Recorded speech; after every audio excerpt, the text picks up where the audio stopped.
El día de hoy quería hacer un video acerca de uno de los lenguajes de programación más influyentes en toda la historia, si no es el que más influencia ha tenido, el cual es Java. Y quería hacer este video en una especie de apreciación por el lenguaje, porque siento que en esta época en particular o a lo largo de la historia romantizamos mucho el futuro y no valoramos lo suficiente el presente y el pasado. Esto lo podemos ver en todas las áreas de nuestra vida. Digamos, un ejemplo en particular personal mío es que yo crecí en Cartagena, en Colombia, entonces siempre estuve cerca de la playa y yo realmente no empecé a apreciar la playa hasta que me fui de Cartagena. Realmente cuando vivía allá no iba casi nunca, y una vez me fui a una ciudad que no tenía playa fue cuando realmente empecé a valorarla por tenerla ahí al lado, ¿no? Entonces de la misma forma siento que nos pasa en todo, específicamente en el tema de las tecnologías. Siento que no valoramos el trabajo que han hecho otros lenguajes de programación a lo largo de la historia,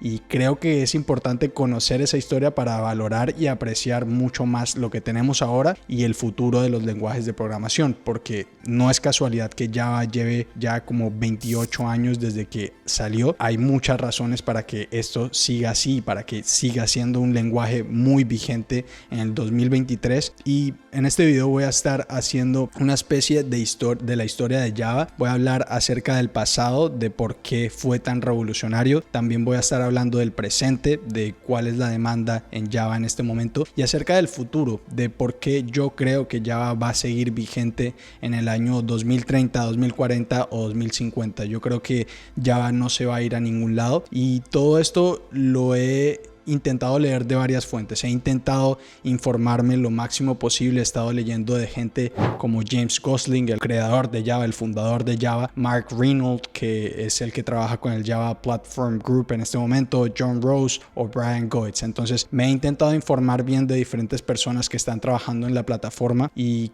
voy a estar compartiendo mi opinión y un poco de la historia de Java. Con esto dicho, empecemos.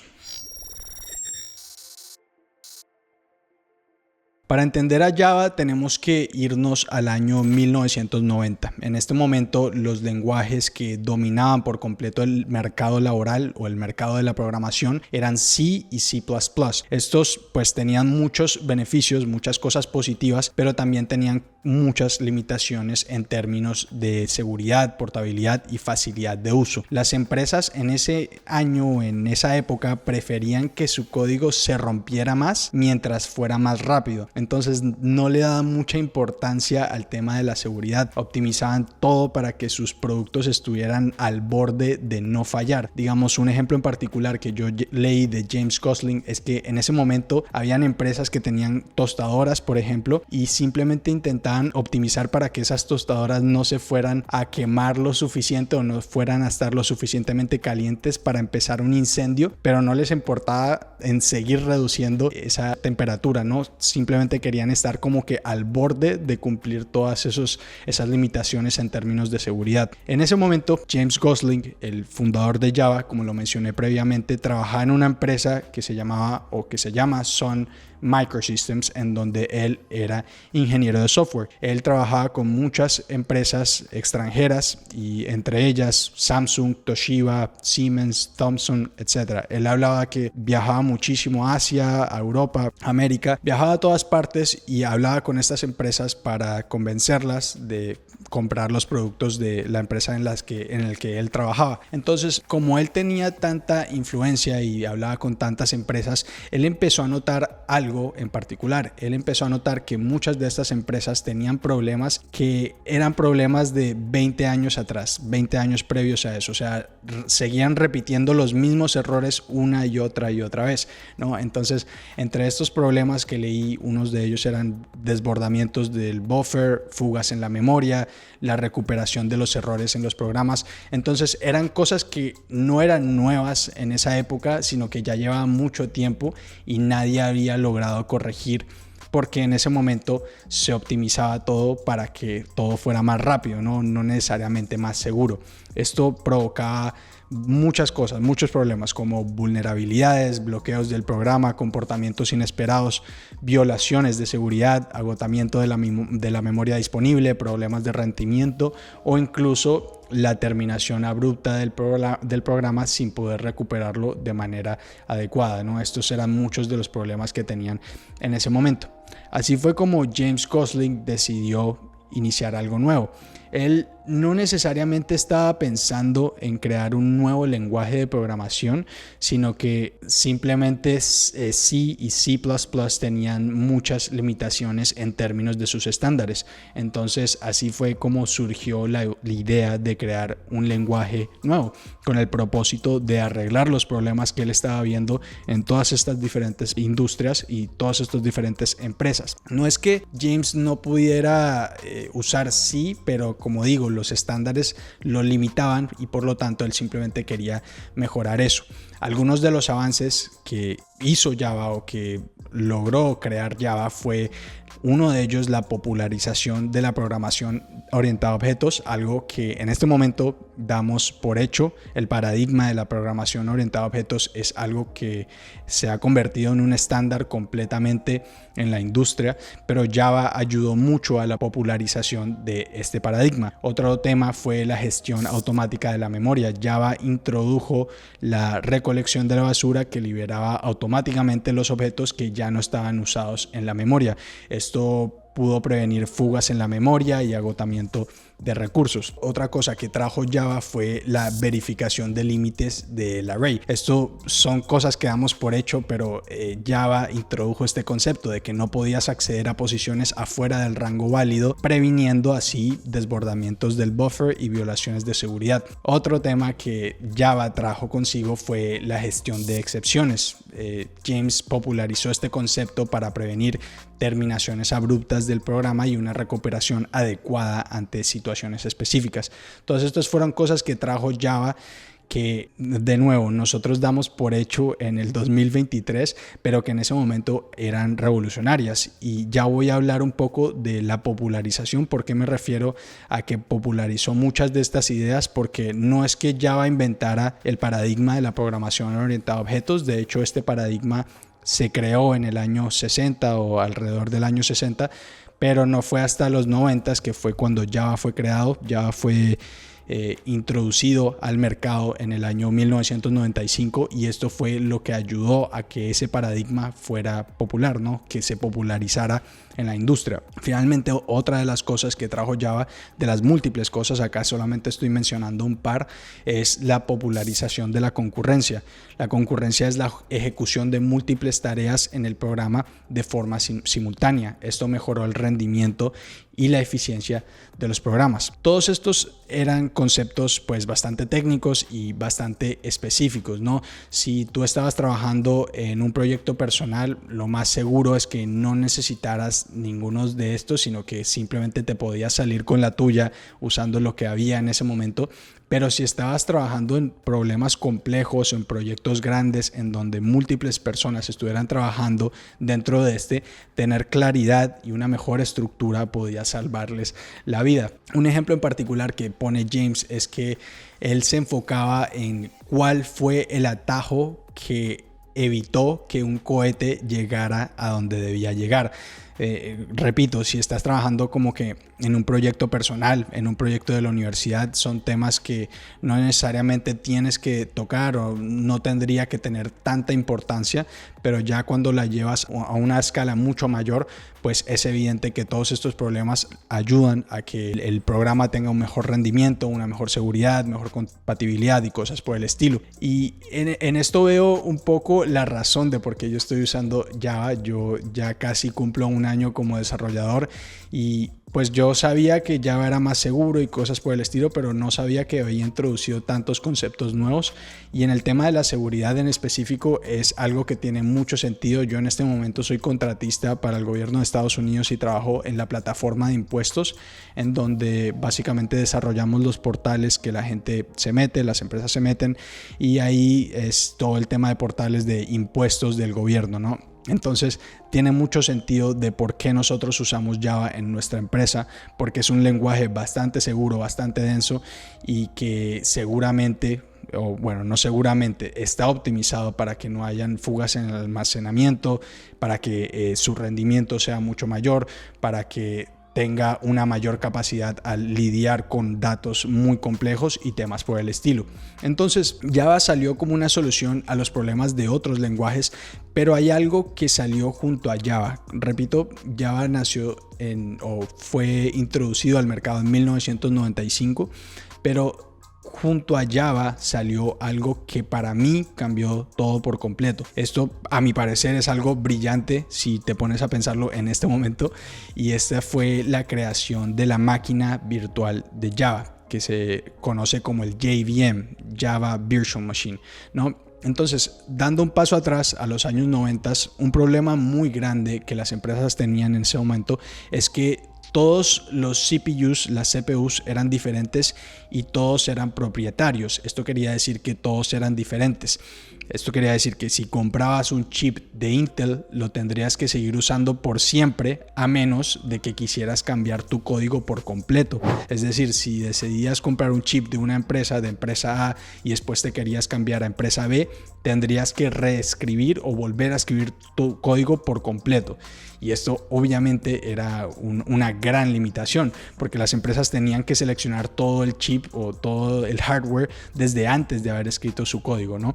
Incluso James menciona una situación específica en la que una nueva generación de chips de Motorola, en ese momento él trabajaba con Motorola 68010, una cosa así, 68010, sí, y él se pasó a la siguiente versión, que era 68020, y solamente ese cambio de una generación vieja a una generación nueva le tocó volver a escribir su código por completo. Entonces esto es algo que de nuevo damos completamente por hecho. O sea, si escribimos nuestro código en Mac, nosotros no nos preocupamos si puede ser ejecutado o no en Windows, en otro sistema operativo, pero en esa época esto era un gran problema.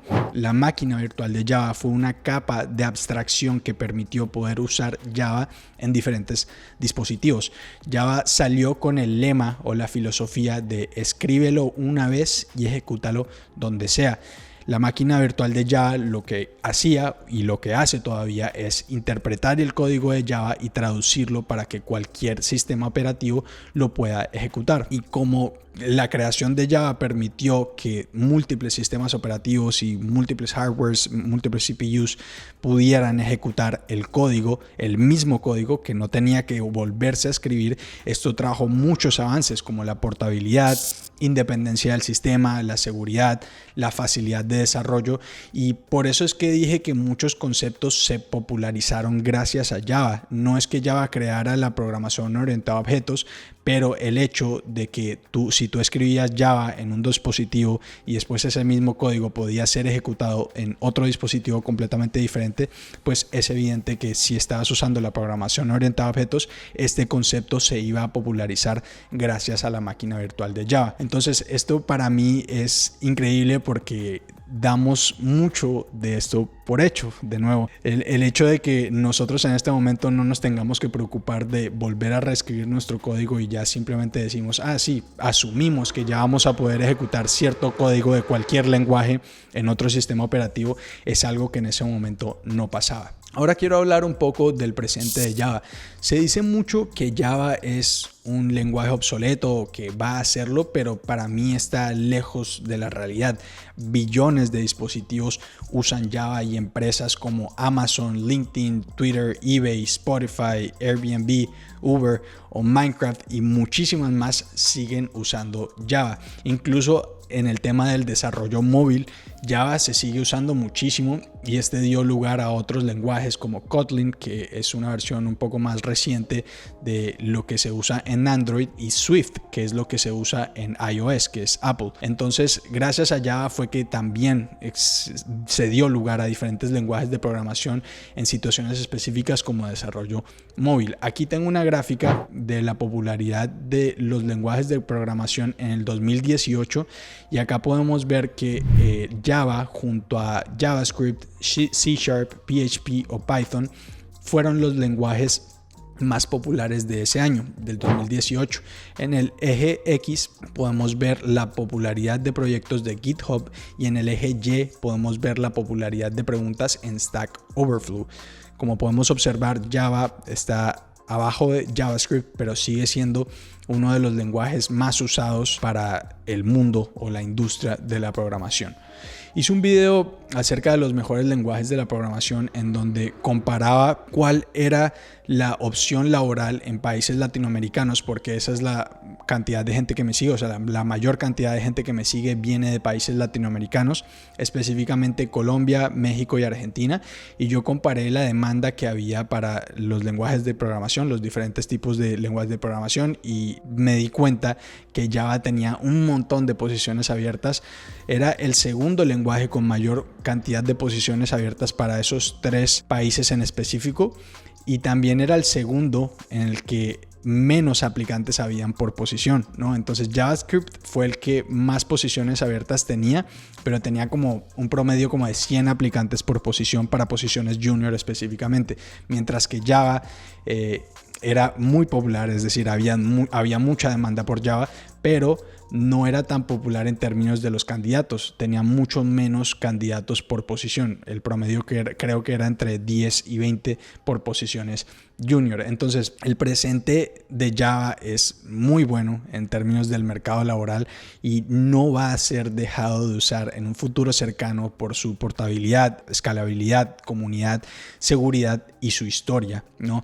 Las grandes empresas siguen usando Java porque saben que esto no se va a romper, saben que ellos no están tomando atajos y saben que cada una de esas nuevas implementaciones van a ser completamente testeadas antes de salir al mercado. Es por esto que grandes empresas que mencioné previamente siguen usando Java. Ahora, tenemos que también hablar un poco del futuro de Java, y esto es una opinión bastante personal porque no tengo forma de comprobarlo, pero yo creo que Java va a seguir siendo muy popular en el año 2030, 2040 o incluso 2050. He visto varias charlas de Mark Reinhold, que es el Chief Architect del Java Platform Group, y me ha interesado mucho el hecho de que en Java promueven mucho preservar la claridad y la simplicidad, ¿no? Intentan balancear mucho la conservación con la innovación. Sacan nuevas innovaciones de forma progresiva y le dan mucho énfasis a la compatibilidad con versiones anteriores.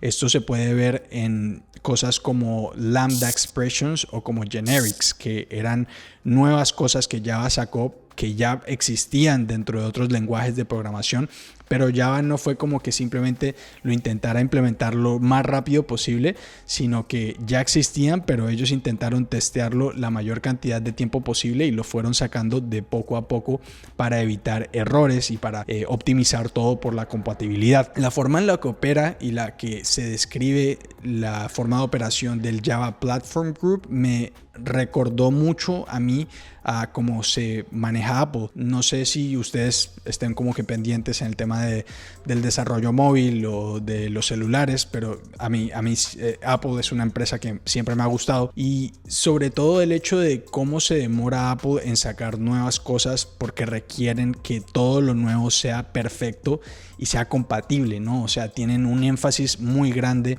en adaptar o en adoptar tecnologías nuevas para que sean compatibles y las mejoran dentro de su propio ecosistema. Digamos, el notch en la pantalla, que es la parte negra de la parte de arriba de la pantalla en los dispositivos iOS, la cámara amplia, el reconocimiento facial, Apple Pay. Todas estas nuevas implementaciones no fue que Apple las creara, sino que se demoraron un rato en sacarlas, pero una vez las sacaron fueron excelentes para su propio ecosistema, es decir, llevaron un tiempo testeándolas y asegurándose de que todo saliera a la perfección antes de sacar sus productos o sus nuevas innovaciones, ¿no? Esto también lo relaciono mucho cómo funciona Google, específicamente Google Pixel, que es un celular que durante mucho tiempo usó una cámara de 12 megapíxeles, que para mí y para mucha gente era la mejor cámara en el mercado, y mientras que otras empresas como Huawei o Samsung sacaban cámaras de 48 megapíxeles y sacaban como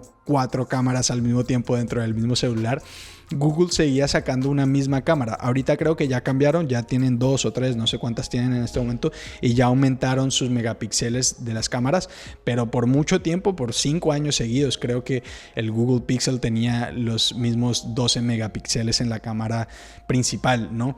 Y esto se debía a que, mucha gente se preguntaba cómo es que su cámara es tan buena si el hardware no es tan bueno como otros dispositivos como Huawei o como Samsung, ¿no? Y esto es debido a la optimización que le daba Google del software. No necesitaban tanto poder, tanto raw power para poder cumplir con los requisitos o para poder cumplir con los estándares que se usaban en la industria de la fotografía, ¿no? Google, como es una empresa muy grande, le dio mucho énfasis en la optimización del software, y esto me recuerda mucho a cómo funciona y cómo describen Java, porque para mí Java seguirá siendo uno de los lenguajes más usados durante los próximos años porque son muy meticulosos en este tipo de detalles. Siempre le dan un énfasis en especial en ese balance entre lo viejo y la innovación. Entonces, para mí Java es un lenguaje que tiene muchísimo futuro y no se va a ir en los próximos años. La forma en la que manejan el Java Platform Group es una forma muy optimizada y le dan mucho énfasis a los desarrolladores, le dan mucho énfasis al hecho de que un desarrollador ha gastado un montón de tiempo o ha invertido un montón de tiempo aprendiendo el lenguaje para que Java saque algo completamente nuevo y no lo puedan usar o no sea compatible, ¿no? Java se intenta asegurar de que cada cosa nueva que van a sacar va a ser compatible con versiones anteriores y que ese tiempo invertido del desarrollador no va a ser en vano, es decir, que va a ser compatible con todo eso que ya hayan estado usando. Para finalizar, quiero tocar un par de cosas acerca de James Gosling que aprendí a lo largo de esta investigación que me parecieron súper interesantes. La primera es que él se consideraba malo en matemáticas, y esto me pareció interesante porque mucha gente me pregunta qué tantas matemáticas se suelen usar en la programación. Yo estudié ingeniería eléctrica y la verdad es que he usado matemáticas básicas en mi trabajo como desarrollador en comparación a lo que hice durante la universidad. Otra cosa que James mencionaba es que él se considera una persona que lee lento y que no es buena verbalmente. Él se considera que aprende mucho mejor de una forma visual, y esto es algo que yo he experimentado en específico, que a veces leer un concepto, sobre todo en el tema de la programación, es difícil porque la programación requiere cierto pensamiento abstracto. Digamos, la máquina virtual de Java es en sí un pensamiento abstracto, es una capa de abstracción que tú le das a tu computadora, pero no es fácil imaginarse a la máquina virtual de Java, ¿no? James se consideraba una persona que aprendía de una forma visual, y yo esto lo he experimentado mucho en mi trabajo como desarrollador. Últimamente cada vez hago más diagramas de flujo para estar 100% seguro de que lo que estoy haciendo tiene sentido o tiene cierta lógica, y yo creo que esto es algo que a muchos les puede beneficiar, ¿no? A las personas que están aprendiendo programación o a las personas que ya están trabajando como desarrolladores. Otra cosa que él mencionaba es que él empezó la programación porque pensaba que él podía construir cosas inimaginables sin la necesidad de tener algo físico, y esto es algo que resuena mucho con mi punto de vista de por qué inicié la programación. Una de las razones principales de por qué cambié la ingeniería eléctrica por la programación es que yo solía decir en mis primeros videos, de hecho, que yo no me podía imaginar creando un proyecto personal con un transformador en mi casa o cosas por el estilo. Era simplemente algo que no me veía haciendo.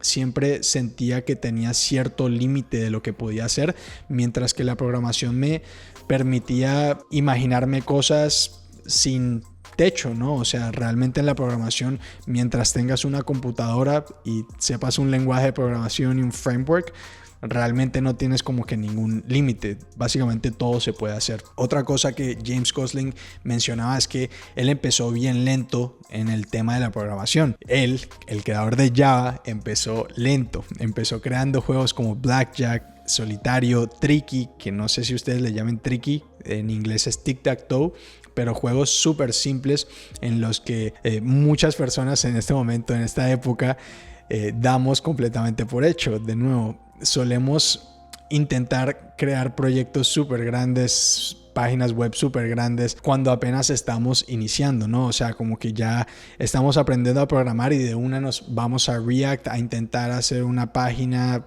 súper compleja, mientras que las personas, los fundadores de estos lenguajes de programación le dan un énfasis especial a empezar desde cero, es decir, empezar creando proyectos que te interesen, proyectos personales que te parezcan chéveres a ti, pero que sean simples y que sean que estén en ese nivel de habilidad que tengas en cuanto a la programación.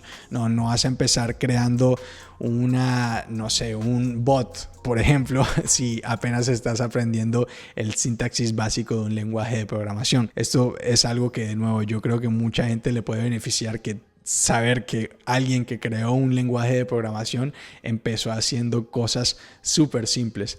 Y algo en particular que esto me llega mucho a mí en específico, por alguna razón, es que él empezó a pensar muy temprano en las implicaciones éticas que tenían todas sus innovaciones o todo su progreso en Java, y estas implicaciones éticas las tuvo muy en cuenta en todas las decisiones técnicas que tenía. Él tenía una filosofía de no tomar atajos, es decir, en términos de seguridad, de escalabilidad, de mantenibilidad, portabilidad, todas esas decisiones técnicas que él tomaba las tenía en cuenta desde una perspectiva de alguien que no quería tomar atajos, no quería decir no sabemos por qué esto está fallando, sino que él quería hacer que todas esas fallas fueran evidentes para así seguir mejorando la plataforma, seguir mejorando el lenguaje. Y para mí esta es una de las razones principales de por qué Java sigue siendo vigente después de 28 años de haberse creado. Cuando realmente te pones a pensar en las implicaciones éticas y en no tomar atajos y hacerlo todo bien de la forma que se debería hacer, es muy difícil fallar en ese sentido, porque estás teniendo en cuenta todos los factores necesarios para que tu producto sea exitoso, ¿no?